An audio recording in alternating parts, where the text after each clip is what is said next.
Gentlemen, we need an aircraft capable of maintaining an anti-submarine patrol over any area of the North Atlantic which may be assigned us by NATO.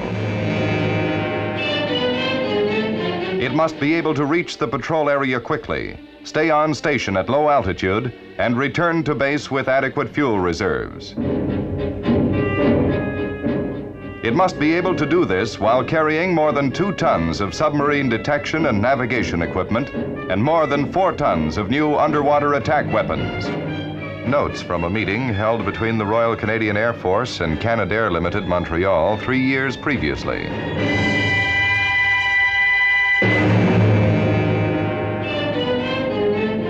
Now the plan was a reality.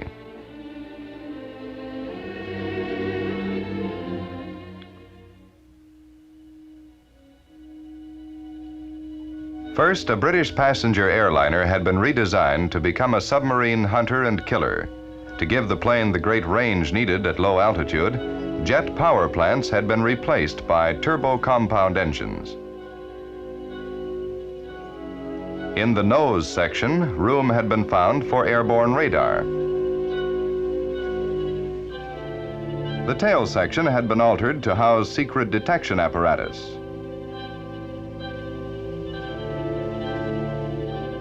The under fuselage had been modified to carry 4 tons of torpedoes and other tactical weapons.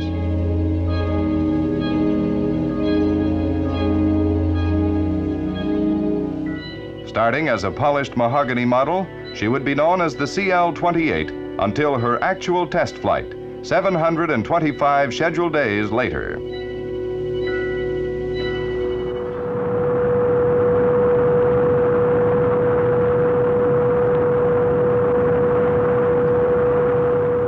In the wind tunnel, the engineers had first to find out what effect the modifications would have on the flying characteristics of the aircraft.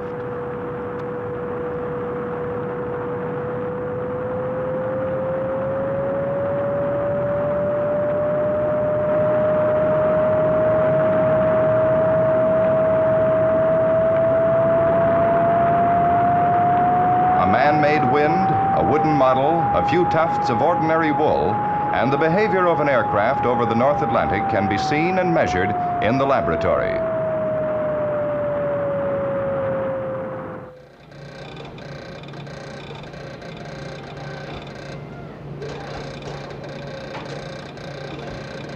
Computers processing thousands of calculations in a few seconds sort out a mathematical pattern of the performance of the plane to be.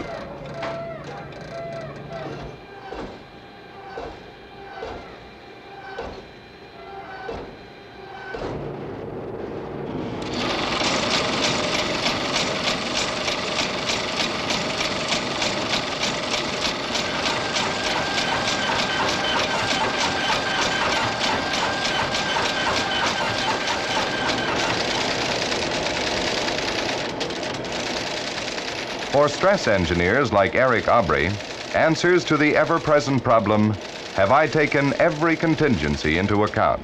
Vertical load, side load, deflection, material fatigue, skin stress, so many things to be considered.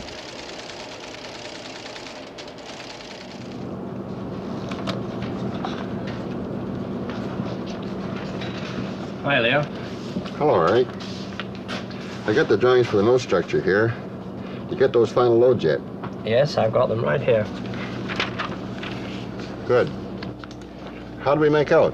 Well, in taxiing, we've got 70,000 pounds acting up here, although this is a pretty severe condition.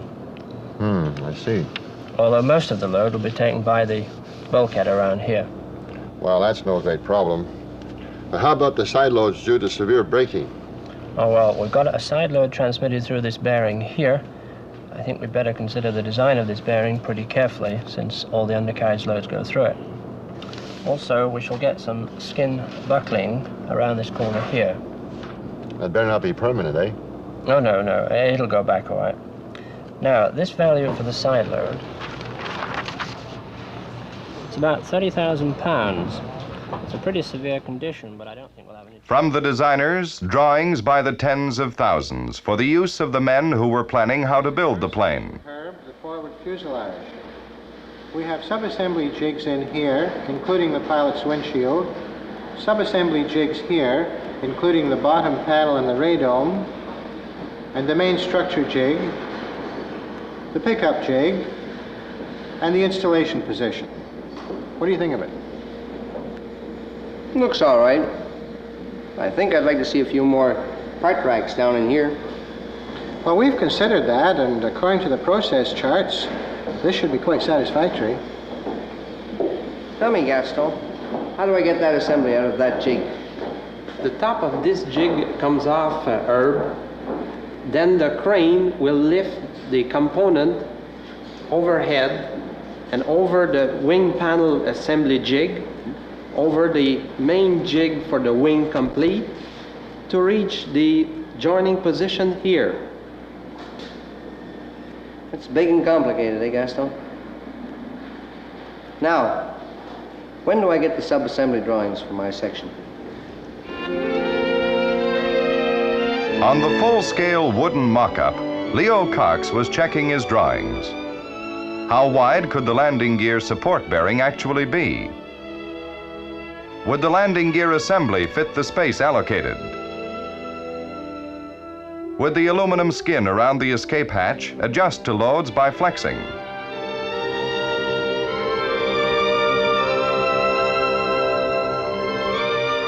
Mock-ups help the designer to see how his ideas come off the flat drawing paper into three-dimensional structures.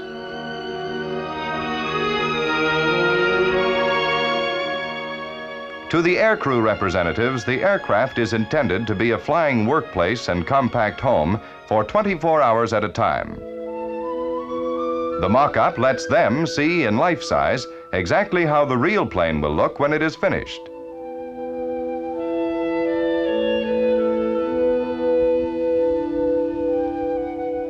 They can try out on the flight deck the accessibility and convenience of the working areas and speak for the hundreds of aircrew who will actually live in the finished aircraft.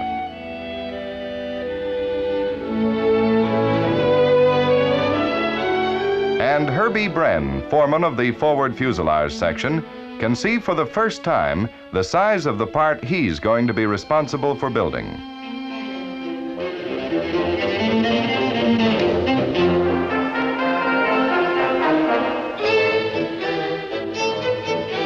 All materials and components for the aircraft itself are obtained from the North American continent, as far as possible within Canada.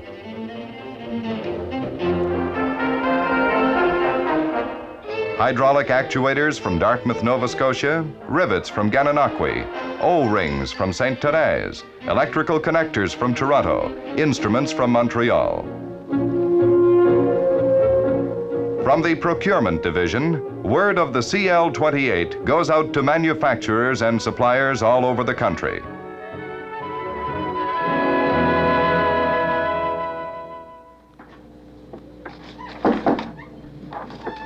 Hi, Don. Morning, Ed. What's your problem? Design Engineering just released this drawing of the windshield frame. What's it look like? They're asking for magnesium sand casting. Oh, boy. It's a highly stressed, open-faced frame, built up of thin walls and webs. I think it'll be a real problem for any foundry. Yes, I can see that. We haven't got too much time on this, Don. Do you think a Canadian foundry can handle this one? Well, none of them have tried it as yet. The Robert Mitchell people down the road could tackle it. They're nearby, and we'll need a lot of liaison on this job. Well, I suggest you go down there and bring one of our engineering fellows with you. And I'd like to know how you make out. Fine. And by the way, Don, I better get down there this afternoon. Right.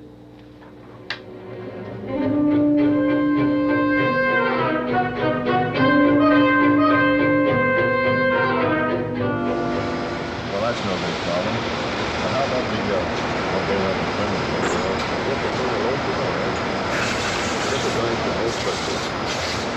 New needs created, new problems faced, new solutions required. The influence of the CL-28 was felt throughout Canadian industry. We know this casting will be a tough one for you. We have had enough troubles with it ourselves, even on the paper. It has to be strong, yet very light, and it has to fit precisely. We don't underestimate the difficulty of this one for you, and we'll give you every assistance. Now, do you think that you could have the patterns made, samples checked, and the first production shipment out, say within 6 weeks? Well, we have some new problems there, but I think we can meet your delivery schedule. We'd like to tackle it, and we'll do our very best for you. Fine. The order's yours. You get confirmation in the morning. Thanks, Don. Now let's take another look at this rib section here. This is where we're going to have a bit of trouble.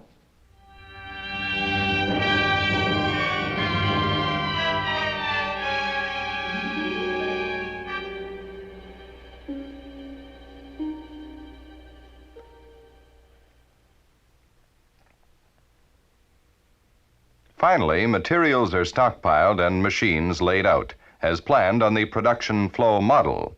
The factory is ready to start.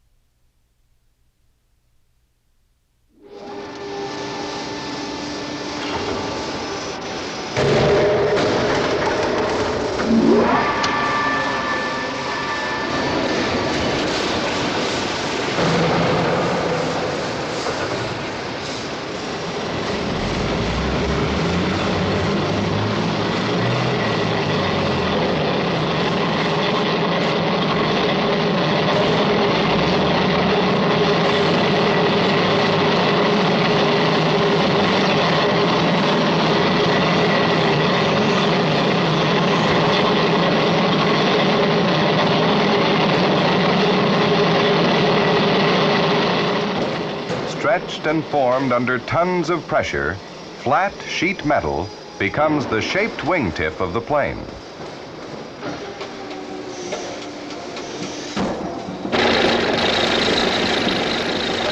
The landing gear support bearing takes the shape finally determined for it, accurate to the 1,000th part of an inch.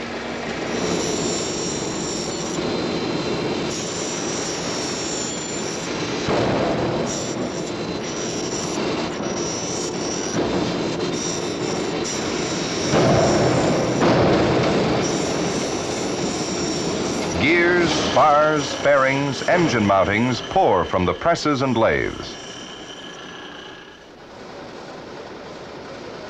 After the start of design and until a military aircraft is completed, tactical needs can sometimes alter. The mock-up is continuously used to check the feasibility of new ideas. It's quite obvious from your study that the horizon visibility cannot be maintained in the steep angles of bank required by the revised tactical requirements. I've checked the cockpit in the mock-up aircraft, and there's a definite blind spot. An extra window is required in this location. Ev, it's essential that Canadair incorporate this change on all aircraft. Mike, how far on are we with fabrication? Well, we have some of the skin panels cut, ready for sub-assembly. Ray, we must get this modification on the first airplane.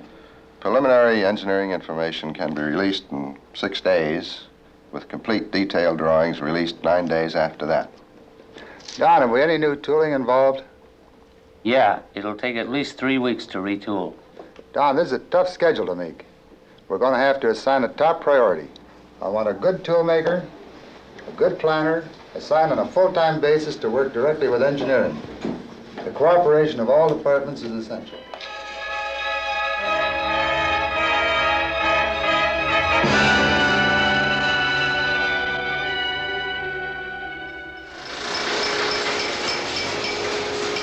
On the main sub-assemblies, work keeps moving even while modifications are being incorporated.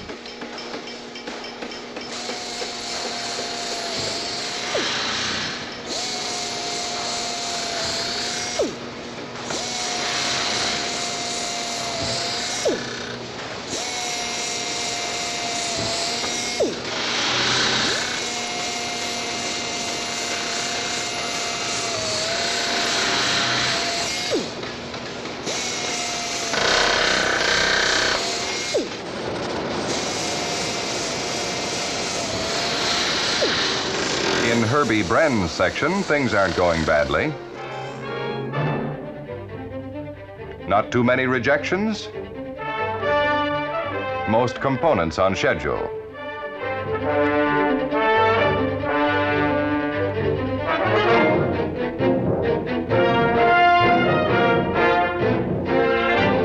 The assembly carrying the landing gear support bearing is approved for installation in the forward fuselage.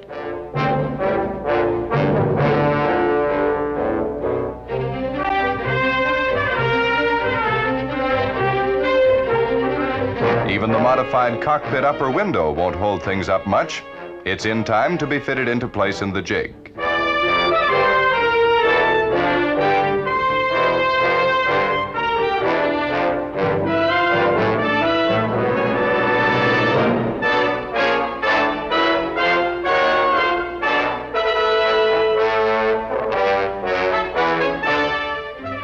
But Herbie Brenn was having some troubles. The windshield casting hadn't arrived yet. If his section was to keep on schedule, he needed that casting, and soon. He'd been telling that to production control every day for a week now.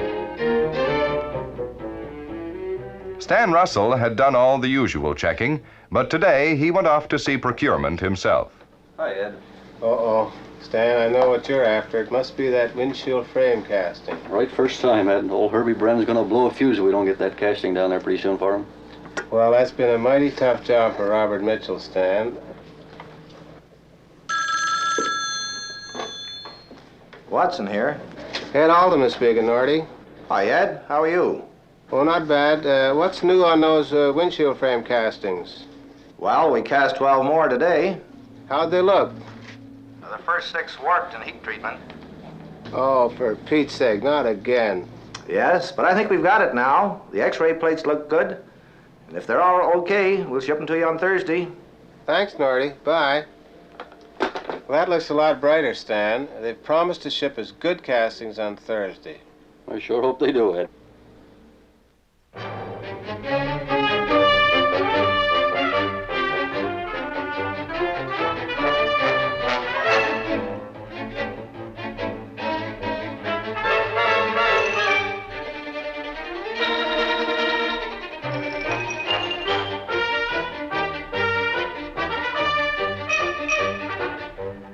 On Thursday, the castings were delivered. Each one had been checked at Mitchell's before shipment. They were checked again at Canadair for dimensional accuracy, and they were checked again in the laboratory for metallurgical soundness.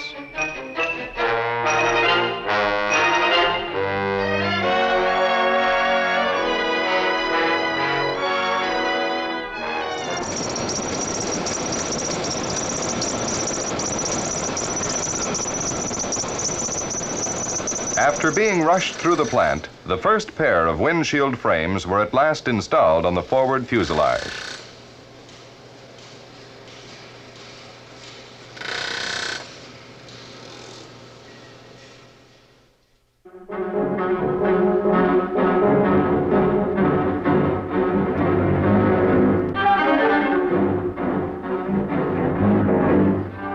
The end of one phase in the making of the plane. The end of seeing only bits and pieces of the aircraft, and the beginning of putting the parts together.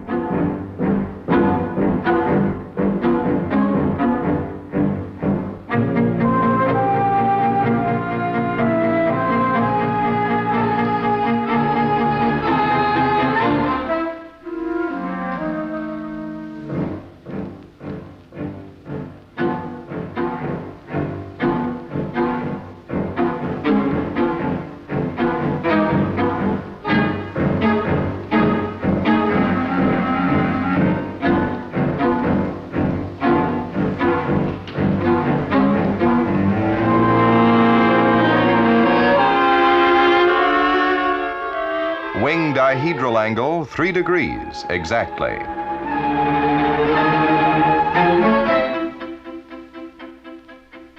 Alignment of the wing to the fuselage, precise to the fraction of an inch.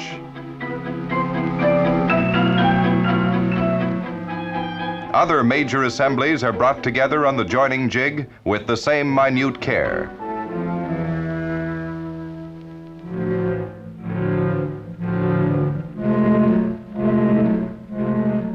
the men who built the subsections see them come together for the first time.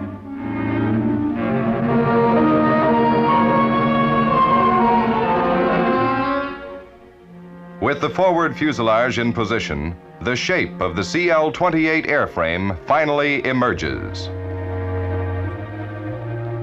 But around the test rig, the engineers are still at work, measuring, calculating, double-checking their paper theory.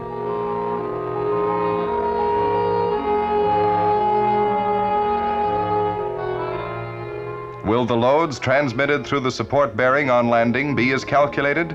Will the skin around the escape hatch behave as they thought it would? Stand by. Increase the load.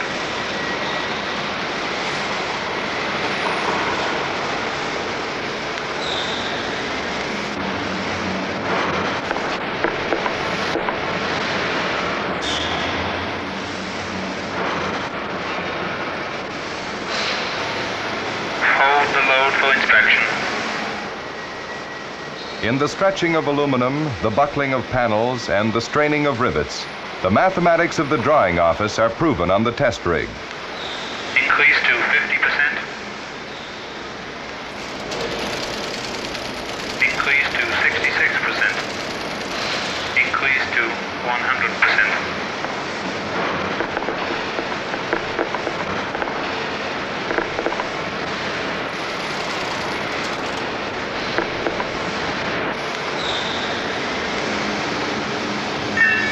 Load. The structure must not only survive, but go back into shape when the load is released.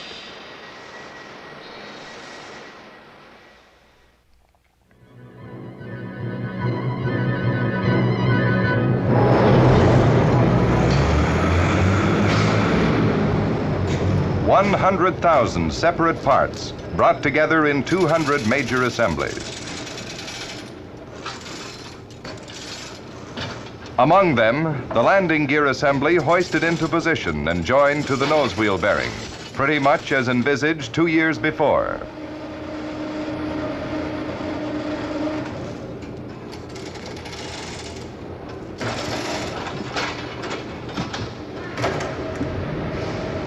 Other parts and assemblies are joined together. Air screws, the main undercarriage, ailerons, flaps, 60 miles of electrical wiring.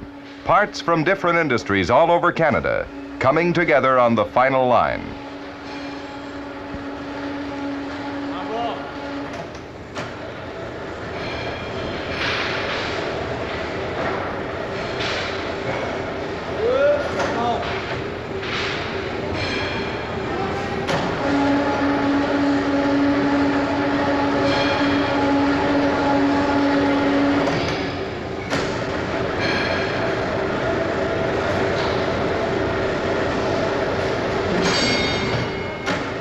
"75 tons of metal, rubber, wire, electronic tubes, and plastic are gradually becoming a complex integrated whole.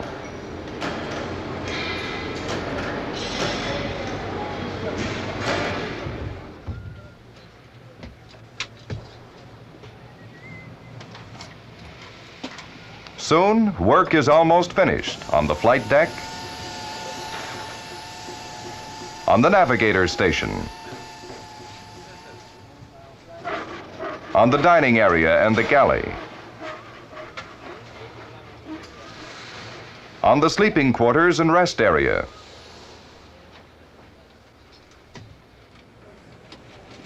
on the main electrical panels, and on the installation and testing of the tactical devices.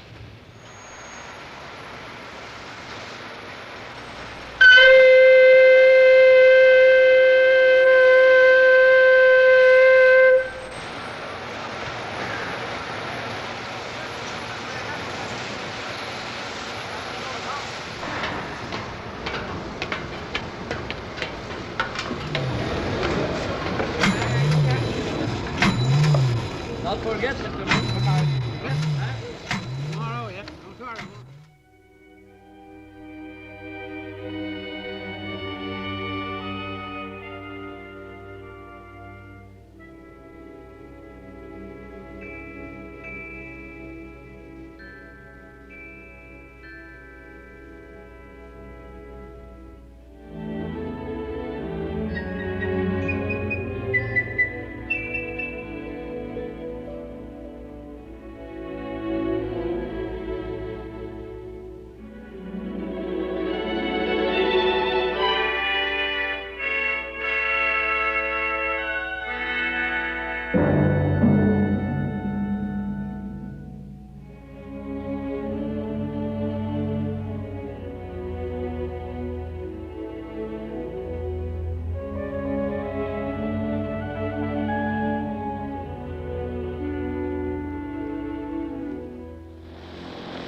Day 725, and the newly named Argus is ready for her first test flight.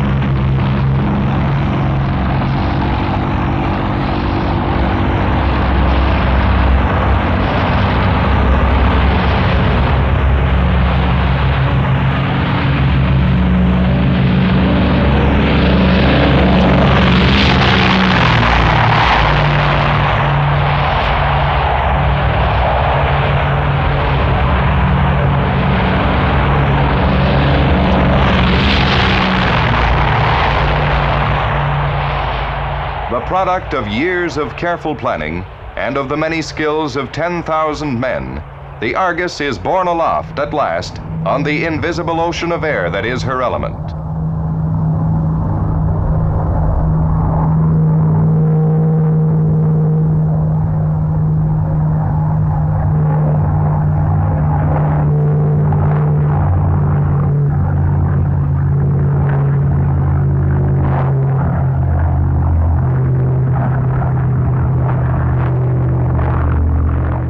Weeks of test flying would follow, continuous testing on all the intricate systems and mechanisms and their effect on flying characteristics.